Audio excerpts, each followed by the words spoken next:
வாழ்க வளமுடன். அனைவருக்கும் வணக்கம்.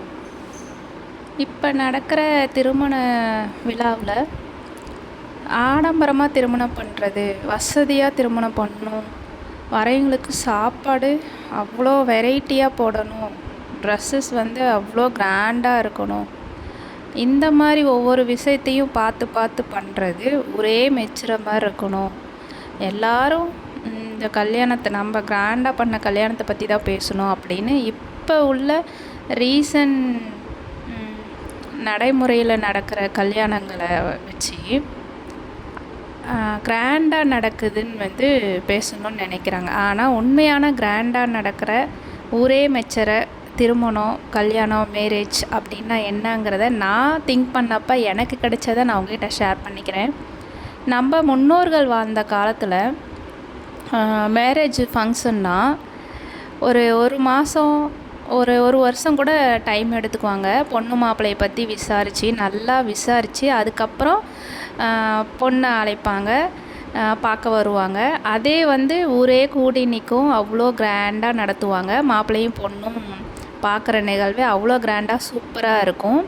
அதுக்கப்புறம் நிச்சயத்துக்கு ஊரே கூப்பிட்டு நல்லா கிராண்டாக அதையும் செலிப்ரேஷன் பண்ணுவாங்க. அதாவது எல்லாருமே ரிலேஷன் வரணும், ஒருத்தரை கூட விடக்கூடாதுன்னு எல்லாரையும் அழைச்சி நிச்சயதார்த்தம் பண்ணுவாங்க. அதுக்கப்புறம் மேரேஜ் 10-15 நாளாவது மாமா வீட்டு சீர் பண்ணணும், அந்த நலுங்கு வைக்கிறது, அத்தையோட முறை செய்யணும், மாமாவோட முறை செய்யணும், சித்தியோட முறை செய்யணும், பெரியம்மாவோட முறை செய்யணும்னு ஒவ்வொருத்தரும் அழகாக தங்களோட முறையை செஞ்சு ஹாப்பியாக எல்லோரையும் கூப்பிட்டு சமைச்சி நலுங்கு வச்சு அந்த வீடே அவ்வளோ கலகலன்னு இருக்கும். விட்டு கொடுக்குறதும் சண்டை போடுறதும் ஹாப்பியாக கலகலன்னு இருக்கும்.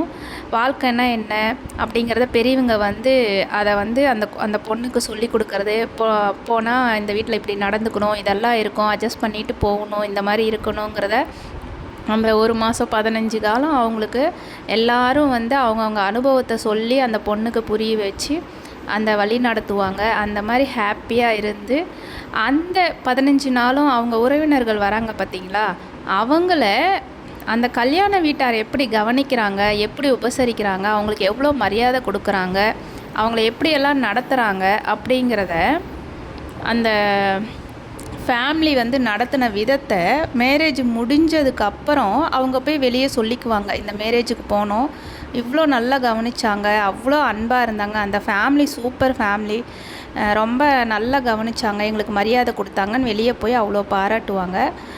அதை இன்னொரு மேரேஜுக்கு போகிறப்ப இந்த மாதிரி அந்த நிகழ்வுகள் நடந்திருக்கா, அவங்க இதே மாதிரி அவங்கள கேர் பண்ணிக்கிட்டாங்களா, பார்த்தாங்களாதாங்க கம்பேர் பண்ணி பேசுவாங்க.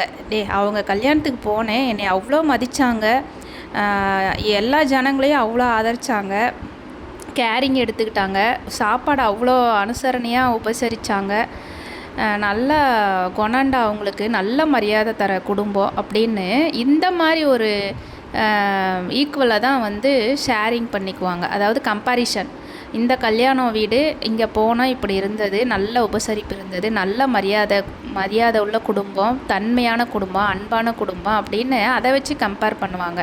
இங்கேயும் தான் போனேன் பாரு, இவங்க உபசரிப்பே இல்லை, நல்லாவே கவனிச்சிக்கல, யாருக்கும் மரியாதை தரல அப்படின்னு இந்த மாதிரி நம்ம முன்னோர்கள் கல்யாணத்தை ஒரு சடங்கு அவ்வளோ கிராண்டாக பண்ணி இதை தான் ஊர் மெச்சுற கல்யாணம், ஊர் வச்சுற குடும்பம், அவங்க எப்படி எல்லாரையும் அரவணைச்சு போகிறாங்க, அன்பாக நடந்துக்கிறாங்க, மரியாதை தராங்கங்கிறத வச்சு அந்த ஃபேமிலியை ஒரு உயர்வான நிலைக்கு பேசுவாங்க பார்த்திங்களா. இதுதான் உண்மையான மேரேஜோட ஃபங்க்ஷனோட அந்த எப்படி சொல்கிறது உயர்வுன்னு நான் நினைக்கிறேன். இப்படி தான் நம்ம முன்னோர்கள் கம்பேரிசன் பண்ணாங்க. அதாவது கல்யாணத்தை இந்த மாதிரி வச்சு தான் அந்த ஃபேமிலியை எவ்வளோ உயர்வானவங்க இதை வச்சு கம்பேரிசன் பண்ணாங்கன்னு நான் நினைக்கிறேன்.